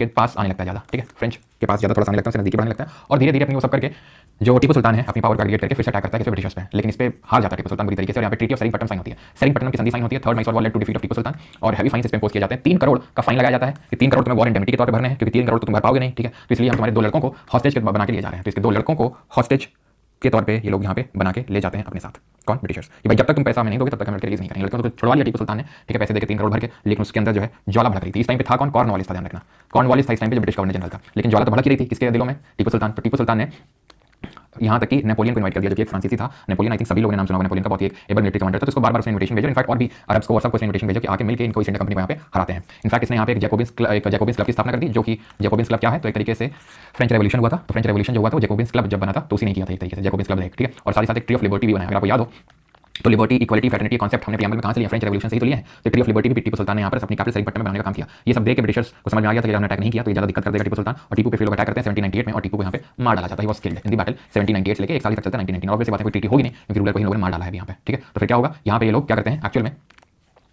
पूरा एक्वायर कर लेते हैं, ठीक है, जो मैसूर है, क्योंकि इसमें ये लोग हेल्प लेते हैं मराठाओं की, मराठा की थोड़ी टेरिटरी देते हैं, निजाम को हेल्प लेते हैं, निजाम को थोड़ी टेरिटरी देते हैं, ट्रैवनकोर की थोड़ी हेल्प लेते हैं, ट्रैवनकोर को थोड़ी टेरिटरी देते हैं, बाकी का जो होता है बाकी अपने अपने पास रख लेते हैं। यहाँ पे पूरा जो हिस्सा है ये ब्रिटिशर्स अपने पास रख लेते हैं, थोड़ा थोड़ा देते हैं मराठा, निजाम और ट्रैवनकोर को, और मेजर हिस्सा अपने पास रख लेते हैं, और जो बाकी बच गया यहाँ पे जो वोडिया डायनेस्टी है उसको इंस्टॉल कर देते हैं, जो हिंदू पहले से रूल कर रही थी डायनेस्टी उसको यहाँ पे इंस्टॉल करके उससे सब्सिडियरी अलायंस साइन करा लेते हैं, ठीक है, क्या साइन करा लेते हैं, ठीक है, सब्सिडियरी अलायंस। ये क्या है सब्सिडियरी अलायंस? समझो, ये सहायक संधि है, इसको बोलते हैं सहायक संधि। ये 1798 में 1798 में वेलेस्ली ने इंट्रोड्यूस करी थी। इंट्रोड्यूस तो वैसे ब्रेन चाइल्ड लिया था किसका? डुप्ले का। ब्रेन चाइल्ड का मतलब है ये कॉन्सेप्ट जो है, कॉन्सेप्ट का मतलब क्या है? ये पूरा जो कॉन्सेप्ट है सब्सिडी अलायंस का वो डुप्ले का दिया हुआ था, लेकिन डुप्ले इसको यूज कर नहीं पाया था। अगर आपको याद हो जो पहले 2 कार्नेटिक वॉर हुए थे उसमें डुप्ले ही लीड कर रहा था फ्रेंच फोर्सेस को, लेकिन उसके बाद क्या हुआ? क्यों सर? आई शेर, ओके ठीक है, हाँ, शेर मैसूर के नाम से जानते हैं, बिल्कुल टीपू सुल्तान को शेर मैसूर के नाम से जानते हैं, ओके। तो यहाँ पे होता यहाँ पे ये है कि जो डुप्ले है उसका ब्रेन चाइल्ड होता है, लेकिन वेलेस्ली इसको यूज करते हैं 1798 में 1798 में अंडर द सब्सिडी अलायंस, ठीक है। सब्सिडी अलायंस के तहत होता क्या है, इंडियन रूलर्स हैड टू पे subsidy for the British garrison and the British army, यानी कि अगर किसी ने इसको साइन कर लिया किसी रूलर ने, तो उस रूलर को अपनी आर्मी को जो भी उसने अपनी आर्मी बना के रखी उसको हटाना पड़ेगा, उसकी जगह ब्रिटिश आर्मी को रखना होगा, और उसको पे खुद से करना होगा ब्रिटिश आर्मी को, और एक परमानेंट ब्रिटिश रेजिडेंट उसके कोर्ट में रहेगा। 2 चीजें। तीसरी चीज ये थी कि बिना पूछे ब्रिटिशर से वो किसी और इंडियन रूलर या किसी यूरोपियन पावर के साथ ट्रीटी यानी संधि में नहीं उतर सकते हैं, उनके साथ नेगोशिएशन नहीं कर सकते किसी इंडियन रूलर से बिना ब्रिटिशर्स की परमिशन के। ये भी इसमें वो था। इसको हैदराबाद ने सबसे पहले एक्सेप्ट किया था 1798 में, मैसूर में 1799 में, क्योंकि देख लो 1799 में डेथ हो चुकी है टीपू सुल्तान की, वोडियार को बिठाएं, ऑब्वियसली बात है वोडियार को अगर बिठाएं तो वोडियार तो नहीं बोल सकते कि नहीं हम साइन नहीं करेंगे, सिंपली समझ सकते हो, ठीक है। देन तंजौर 1799, अवध 1801, ठीक है, अवध 1801 में इनको साइन करनी पड़ती है सब्सिडी अलायंस को, ठीक है। 1802 में जब पेशवा है, अगर आपको याद हो ये क्यों साइन करते हैं 1802 में पेशवा में, तो याद कर लो ट्रीटी ऑफ बसाइन को, जो बसाइन की संधि थी, कुछ याद है? ट्रीटी ऑफ बसाइन की संधि, जिसके साथ ही दूसरा वाला युद्ध शुरू हुआ था मराठा पर, ट्रीटी ऑफ बसाइन से, जहां पे कौन? बाजीराव दी सेकंड गए थे ब्रिटिशर्स के पास कि हमें नवाब बनाने में हेल्प करो, ठीक है। तो पहले उसने बोला कि सब्सिडी अलायंस साइन करो पहले तुम, या फिर बाद में जीतने के बाद करवाया, ठीक है। ये चीज ध्यान रहेगा सब्सिडी अलायंस के बारे में। 1798 में वेलेस्ली लेके आता है, ओके। अब थोड़ा सा देखते हैं कि पंजाब में क्या माहौल चल रहा था, बस खत्म ही है, थोड़ा पंजाब देखना है। और आज वैसे कौन सा डे है, क्यों आज कौन सा डे है, कौन सा डे मनाते हैं? पेशवा नहीं दिख रहा है, अच्छा ओके, आई थिंक नीचे तक नहीं दिख रहा है, ओके, थोड़ा सा कट रहा है, कोई नहीं। चलो तो अभी आते हैं पंजाब में क्या चल रहा था। तो पंजाब में महाराजा रंजीत सिंह की दुती बोल रही थी वहाँ पे। देखो हुआ क्या था कि हमें पता है कि सिखों की अगर हम बात करेंगे तो गुरु गोविंद सिंह जी आखिरी सिख थे, ठीक है, जिन्होंने खालसा पंथ की स्थापना करी थी। उसके बाद बंदा बहादुर आए थे जिन्होंने मुगल के खिलाफ रेबेलियन को आगे कैरी फॉरवर्ड किया था, लेकिन बाद में उनको भी एग्जीक्यूट कर दिया गया था, मार डाला गया था, ठीक है। तो ये जो पूरा रीजन है जो आज का प्रेजेंट डे इंडिया वाला पंजाब है और जो पाकिस्तान का पंजाब है, यहाँ पे, ठीक है, यहाँ पे अगर आप देखोगे, ठीक है, मेनली तो ये वाला रीजन है, ठीक है, ये वाला रीजन है, ठीक है। यहाँ पे सिख किंगडम स्टैब्लिश हुआ, छोटी छोटी मिसलें थी, 12 टोटल मिसलें थी, ठीक है, 12 टाइप आप समझ लो सिखों की। उसमें से सुपर चलिया मिसल हुई और उसमें एक राजा हुए महाराजा रंजीत सिंह, जो कि बहुत ही पावरफुल राजा हुए महाराजा रंजीत सिंह। इन्होंने ही आपका जो गोल्ड प्लेटिंग है करवाई गोल्डन टेंपल में, ठीक है। इन्होंने 1809 में एक ट्रीटी साइन करी अंग्रेजों के साथ, 1809 में ट्रीटी ऑफ अमृतसर। इस ट्रीटी में ये प्रोविजन था, इस संधि में ये प्रोविजन था कि ये जो पर्टिकुलर आपको दिख रहा है, ये जो सतलज रिवर दिख रही है, इसके नीचे आप नहीं उतरेंगे ब्रिटिशर्स ने कहा, और इसके ऊपर हम नहीं आएंगे ब्रिटिशर्स ने कहा, और ये एग्री हो गया, ठीक है। इस सिख किंगडम और ब्रिटिश एम्पायर के बीच बाउंड्री बन गई, ठीक है, बन तो गई बाउंड्री, लेकिन 1839 में इनकी डेथ हो गई 1839 में। और जब इनकी डेथ हो गई तो क्या हुआ, ब्रिटिशर्स ने क्या किया, यहाँ पे अपनी आर्मी को पूरी तरीके से स्टेशन कर दिया। क्यों कर दिया? उसका कारण है, जब महाराजा रंजीत सिंह की डेथ हुई तो जितने एबल, ठीक है, जितने एबल आपके क्या बोलते हैं महाराजा रंजीत सिंह जी थे, ठीक है, उतने ही आप बोल सकते हैं कि कम एबल इसके बाद वाले जितने इनके बाद आते हैं वो होते हैं, मतलब बैक बैक बैक बैक एक दो जैसे मुगल में होता है और के बाद, तो वैसे यहाँ पे भी होता है, जिसको हमें जानने की जरूरत नहीं कौन है कौन है कौन है कौन है। तो ध्यान रखना, बाद में लैंड करते हैं दिलीप सिंह, ठीक है, महाराजा दिलीप सिंह जो बहुत ही छोटे थे। अच्छा, दिलीप सिंह से याद आया घसीटी बेगम के बारे में।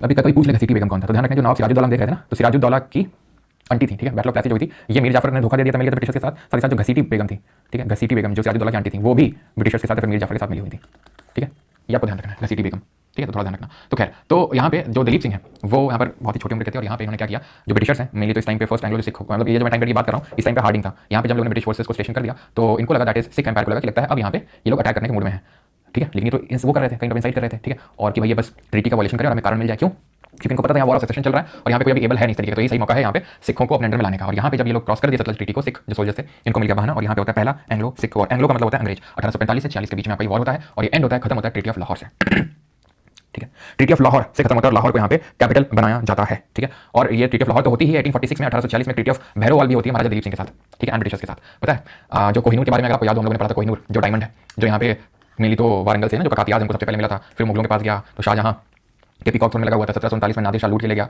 नादिर शाह से फिर वो अफगान है जो अहमद शाह अब्दाली था उनके पास गया, दुर्रानी एम्पायर के पास, और उसके बाद वो महाराजा रंजीत सिंह के पास गया, अफगानों से महाराजा रंजीत सिंह के पास गया, कैसे गया वो भी हम देखेंगे, और वही कोहिनूर जो है दिलीप सिंह से इन लोगों ने ले लिया यहाँ पे ब्रिटिशर्स ने, ठीक है, तो आज ब्रिटेन में ही आपका वो, ठीक है, तो ये है। और 1846 में ये ट्रीटी ऑफ अमृतसर होती है, आपको लगेगा सर अभी तो पढ़ा है ट्रीटी ऑफ अमृतसर 1809 में, ये ट्रीटी ऑफ अमृतसर 1846 में होती है, ये ट्रीटी ऑफ अमृतसर जो 1846 में होती है, इसके तहत जो पूरा कश्मीर वाला एरिया जो आजकल लद्दाख कश्मीर जम्मू कश्मीर सब आता है, राजा गुलाब सिंह को दे दिया गया ब्रिटिशर्स के द्वारा 75 लाख रुपए में, जो पहले सिंध के प्रांत में ये अब के रूल करते थे, ठीक है, राजा गुलाब सिंह इनको दे दिया गया, ये डोगरा थे, ठीक है, डोगरा डायनेस्टी का बोल सकते हो, ठीक है, तो इनको दे दिया गया राजा गुलाब सिंह को 75 लाख रुपए में कि भाई ठीक है आप यहाँ पे रूल कर 75 लाख रुपए दे दिए इनको, और 75 लाख में पूरी तरीके से कश्मीर वाला रीजन इनका हो गया, डोगरा डायनेस्टी से बिलोंग करते थे महाराजा गुलाब सिंह, ठीक है। तो ट्रीटी ऑफ लाहौर ध्यान रखना, भैरवाल ध्यान रखना, ट्रीटी ऑफ लाहौर से खत्म हुआ था सिख, फिर बाद भैरवाल से दिलीप सिंह के साथ ट्रीटी साइन हुई ब्रिटिशर्स और, ठीक है, और ट्रीटी ऑफ अमृतसर ध्यान रखेंगे आप, ठीक है। किसी को कोई डाउट हो तो पूछ ले जल्दी से। आई नो कि थोड़ा सा वॉर ये इधर उधर ट्रीटी बहुत ज़्यादा है, लेकिन अभी मैं आपको समराइज करूँगा तो सारी चीज़ें आपको समझ में आ जाएंगी। महारानी जिंद कौर इनकी रीजेंट थी दिलीप सिंह की, ठीक है, मम्मी थी इनकी रीजेंट के तौर पे काम कर रही थी, ठीक है, महारानी जिंद कौर, ठीक है, कौन थी इनकी रीजेंट थी, ठीक है। चलो, नाम बहुत अजूबा था, अच्छा अजूबा था नाम।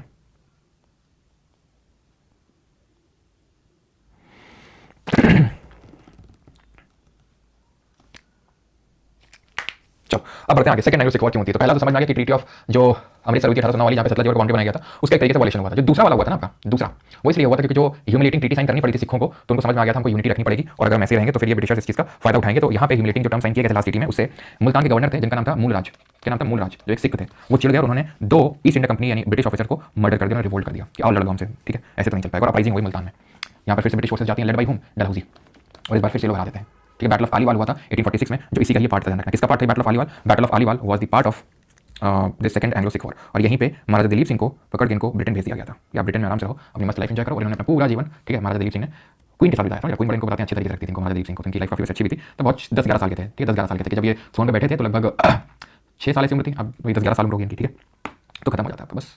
जब तीसरा हुआ नहीं तो पढ़ा करते तुमको, पहला दूसरा वही हुआ बस, ठीक है, पहला लाहौर से खत्म हुआ, दूसरा पूरा कैप्चर कर लिया, तो कोई ट्रीटी होती नहीं जब पूरा कैप्चर कर लेता तो, ठीक है, कोहिनूर डायमंड रख लिया गया और दिलीप सिंह जी को भेज दिया गया इंग्लैंड अपना। अब आखिरी आज का देख लो और वो अफगान, उसके बाद खत्म करते हैं, ठीक है। अफगान में क्या मामला चल रहा था, तो ट्रीटी ध्यान रखना, लेकिन ठीक है, ट्रीटी बहुत इंपॉर्टेंट है यहाँ पे, ट्रीटी से क्वेश्चन बनता है, ट्रीटी से क्वेश्चन बनता है, ब्रिटिश कौन था, ब्रिटिशर कौन था, उससे क्वेश्चन बनता है, ठीक है। जैसे कि यहाँ पे सेकंड एंग्लो सिख वॉर में कौन था, डलहौजी था, यहाँ पे कौन था, हार्डिंग था, ठीक है, हार्डिंग था। अफगान से आते हैं, तो यहाँ पे अफगान जो थे एक्चुअल में था क्या ना, था कुछ यूँ कि यहाँ पे पाकिस्तान अफगानिस्तान है, यहाँ रशिया में जार किंगडम हुआ करता था, ठीक है, जार, इनसे खतरा था अंग्रेजों को, इनसे खतरा था क्यों अंग्रेजों को, क्योंकि अंग्रेज चाहते थे, ठीक है, अंग्रेज चाहते थे क्या, अंग्रेज ये चाहते थे कि भाई क्या हो जाए, तो अंग्रेज ये चाहते थे कि रशिया ना अटैक कर दे इंडिया पे, क्योंकि रशिया का इन्फ्लुएंस बढ़ रहा था, ईरान पे कब्जा कर लिया, धीरे-धीरे तो उनको लग रहा था कहीं इंडिया पे अटैक ना कर दें, और इस खतरे के चलते ये बफर स्टेट के तौर पे अफगानिस्तान को डेवलप करना चाहते थे। बफर स्टेट की पॉलिसी है क्या, तो उसको समझो, there was a policy called as policy of ring fence, यानी फेंसिंग कर दिया आपने, पॉलिसी ऑफ रिंग फेंस, इसको लेकर आया था वॉरेन हेस्टिंग्स 1765 में। क्या हुआ था 1765 में इलाहाबाद की ट्रीटी हुई थी, अगर तुमको याद हो तो क्लाइव को बुलाया गया था ट्रीटी साइन करवाने के लिए, आपको याद हो तो। पता है अवध को क्यों कैप्चर नहीं किया गया था, मुगल को क्यों कैप्चर नहीं किया गया था, जबकि दोनों को हरा दिए थे। मुगल को इसलिए नहीं था कि कुछ रिबेलियन ना हो जाए, विद्रोह ना हो जाए, उनको तो ट्रेड करना था ना, कहीं विद्रोह हो गया तो कि हमारे मुगल शासकों ने तुमने कब्जा कर लिया, मतलब उसको वो कर लिया, पूरा पकड़ लिया, और तुम यहाँ पे शासन करोगे तो विद्रोह कर दिया, मार डालेंगे फालतू में, तो इससे अच्छा उनको रूल करने दो, पावर ले लो, उनको टूथलेस टाइगर बना लो, ठीक है, ये करते उनका।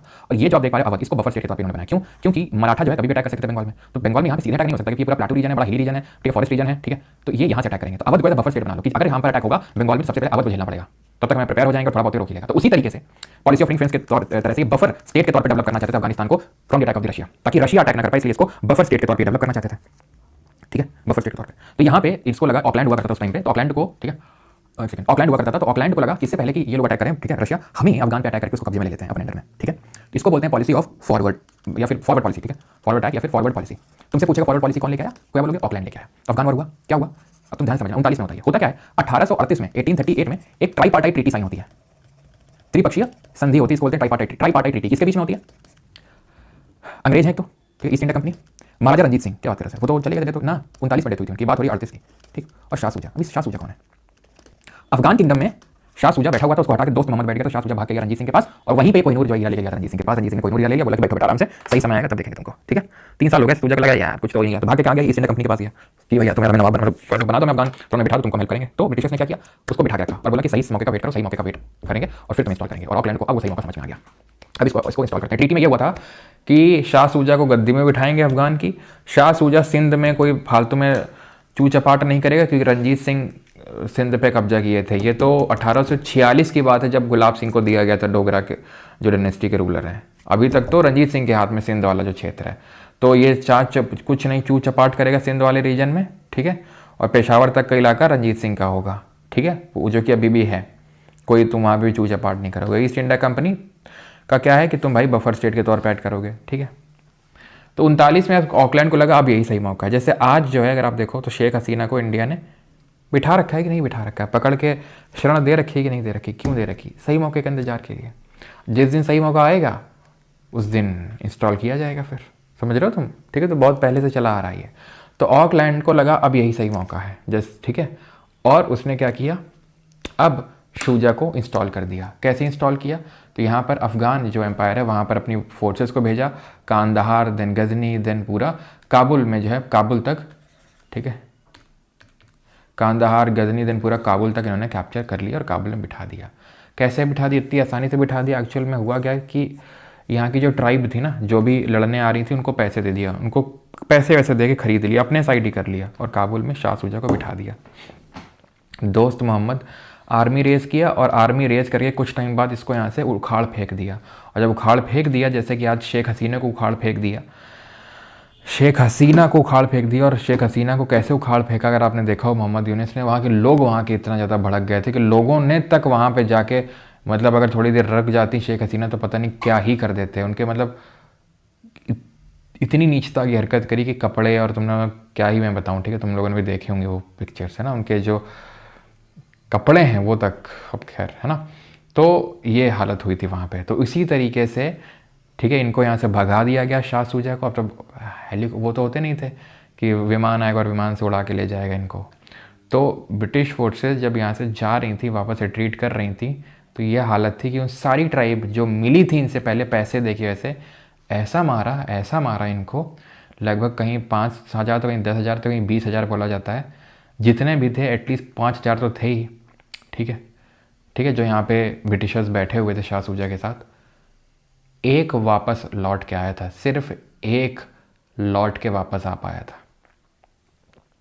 और जब इसने कहानी सुनाई थी तब इनको भी यकीन नहीं हो रहा था ब्रिटिशर्स को कि ऐसा कैसे हो सकता है, ऐसा तो हो ही नहीं सकता है। जब इंक्वायरी करवाई गई तब बात सही पाई गई कि सबको मार डाला उन लोगों ने, सिर्फ एक जैसे तैसे बच के आ पाया। समझ रहे हो, अफगानों ने सबको मार डाला, एक बच के वापस आया, ठीक है। तो इससे बड़ी बेइज्जती हुई ऑकलैंड की, और ऑकलैंड को तुरंत वापस बुला लिया गया, लॉरेंस को भेजा गया। लॉरेंस बिश्नोई नहीं, ये लॉरेंस जॉन लॉरेंस है। और इसने policy lie, policy of masterly inactivity, कि हम कोई एक्टिविटी नहीं करेंगे, ठीक है, हम कोई एक्टिविटी अफगानिस्तान में अब नहीं करेंगे। वापस तो वैसे भी आ गए थे, हम कुछ नहीं करेंगे एक तरीके से, ठीक है। तो दोस्त मोहम्मद फिर से नया आमिर बन गया था अफगानिस्तान का। आमिर मतलब जो थ्रोन पे बैठते हैं, ठीक है। ये बात समझ में आई आपको। तो पॉलिसी ऑफ मास्टरली इनएक्टिविटी कौन लेके आता है, ये लेके आता है, ओके। इनफैक्ट 1863 में आप ये समझ के चलो दोस्त मोहम्मद मर गया, फिर भी ये लोग वहाँ पर कोई ज़्यादा, ठीक है, अब ये ज़्यादा याद करने की ज़रूरत नहीं, बस मैं आपको बता रहा हूँ, फिर भी इन लोगों ने कुछ इंटरफेरेंस नहीं रखा यहाँ पे, ठीक। अब कौन आता है, अब आता है अपना लिटन, और लिटन पॉलिसी लेके आता है, policy of proud reserve, policy of proud reserve, कि भाई जो हम रिजर्व में बैठे हुए हैं अभी, कि हम कुछ कर नहीं रहे हैं, प्राउडली बैठे हुए हैं, डर के नहीं बैठे हुए हैं, इसका ये कहना था, ठीक है, ओके। लेकिन अब होता क्या है, अब जो रशिया है वो क्या करता है, रशिया यहाँ पे अपना एक कोई तो एम्बेसडर वगैरह, मतलब कोई तो एक दूत या फिर एक तरीके से भेजते हैं ये लोग अपना एक, कि भाई जाओ यहाँ पे अफ़गानिस्तान का जो बैठा हुआ है यहाँ पे शासक, ठीक है, और कि भाई हम यहाँ पे आना चाहते हैं इस तरीके से, ठीक है। तो ये लोग भी भेजते हैं, कौन क्या बोलते हैं, ये ब्रिटिशर, ठीक है, कि भाई उन्होंने भेजा तो हमारा भी एक्सेप्ट करो। तो उसने मना कर दिया कि भाई यहाँ पे तुम घुस पाए, वैसे मना रशिया को भी किया था लेकिन वो घुसा है फिर इनको, लेकिन थोड़ा तो नज़दीकी थी अफ़गानियों की रशिया से, लेकिन जब ये लोग घुसे ब्रिटिशर्स तो इनको पूरी तरीके से मना कर दिया और इससे चिढ़ गए लोग, ठीक है। अब इनको बात समझ में आ गई थी कि नहीं रोका गया, तो रशिया अब आ चुका है, रशिया खड़ा है यहीं पे अब। तो सेकेंड एंग्लो अफगान वॉर होती है और यहाँ से अफगानिस्तान जो अफगान किंगडम उसको पूरी तरीके से हरा देते हैं, ट्रीटी ऑफ गंदमक साइन होती है, ठीक है, सेकेंड एंग्लो अफगान वॉर के बाद, और यहाँ से अफगानिस्तान भी इनके हाथ में आ जाता है। और इनफैक्ट जो अफगानिस्तान का जो खासकर NWFP वाला रीजन है, ठीक है, यहाँ पे ये ब्रिटिशर्स अपने अंडर में ले लेते हैं और यहाँ पे एक बाउंड्री डिमार्केट करते हैं जिसको बोलते हैं डूरंड लाइन। डूरंड लाइन यही जो आप देख पा रहे हैं लगभग 1879 1880 के टाइम पे खींची गई थी, ठीक है, डूरंड लाइन। ध्यान रहेगा किसके टाइम पे हुआ ये सेकेंड एंग्लो अफगान वॉर, तो ये होता है आपका किसके टाइम पे, लिटन के टाइम पे, और इसी टाइम पे डूरन लाइन खींची गई to demarcate the British empire and the Afghan empire. और कुछ ऐसी लाइन इन लोगों ने खींची थी कि भाई यहाँ के कुछ अफगान थे NWFP के रीजन के, कुछ अफगान यहाँ आ गए, कुछ अफगान यहाँ आ गए, और अफगानों ने फिर यहाँ पे विद्रोह किया, और उसी विद्रोह के चलते फिर ये होता है जो आपने अगर मूवी देखी हो, ये एक्चुअल में यहाँ पे दिखाया जाता है बैटल ऑफ साराग्राही को। फिर बैटल ऑफ क्या होती है, साराग्राही होती है, जहाँ पे ब्रिटिशर्स के द्वारा कुछ सिख सोल्जर्स को भेजा जाता है इनको कंटेन करने के लिए 1897 में, 1897 में, इन अफगानों को कंट्रोल करने के लिए, ठीक है। केसरी का जो युद्ध होता है ये बैटल ऑफ साराग्राही को ही दिखाया गया वहाँ पे 1897 में जो होता है, ओके। देन थर्ड वाला भी होता है लेकिन हमारे लिए वो इंपॉर्टेंट नहीं है, बस ध्यान रखो 1919 में होता है बस, ठीक है, बस इतना ध्यान रखो उसकी ईयर। और इस टाइम पे आपका ये था वॉइस रॉय, इसका नाम रटने की ज़रूरत नहीं है, याद हो जाएगा मॉडर्न हिस्ट्री में, अपने आप याद हो जाएगा, रटने की ज़रूरत नहीं है। इसमें ध्यान रखना ऑकलैंड और इसमें लिटन, वैसे भी ये भी आपको धीरे धीरे याद हो जाएंगे जब हम आगे बढ़ेंगे तो, ठीक है। खैर अब ये बर्मा में देख लो, बर्मा में ऐसा ज़्यादा कुछ इंपॉर्टेंट नहीं है, ईयर याद रखो, ट्रीटी याद रखो, पहला एंग्लो बर्मा। बर्मा किसको बोलते हैं, म्यांमार का ही पुराना नाम है आपका, ठीक है, म्यांमार का ही पुराना नाम है बर्मा। 1824 से 26 के बीच में हुआ, ट्रीटी ऑफ यंदाबू से खत्म हुआ 26 में। और सेकेंड एंग्लो बर्मा जो वॉर होता है वो 1852 से 53 में होता है, और यहाँ पे कोई ट्रीटी साइन नहीं होती है, खत्म बात, ठीक है, डन। ये हमारे लिए बिल्कुल इंपॉर्टेंट नहीं बर्मा वाला, बस जितना इंपॉर्टेंट था मैंने आपको बता दिया, ओके।